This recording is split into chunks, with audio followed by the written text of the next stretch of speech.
எத்தனை துன்பம் துயரம் வந்தும் பக்தனை தேற்றிடும் ஓஷதம்.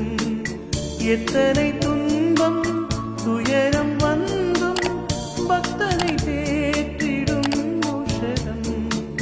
சத்திய வேதம் பக்தரின் கீதம், சுத்தர்கள் போகும் பாதையின் தீபம், உத்தம மார்க்கம் காட்டும்.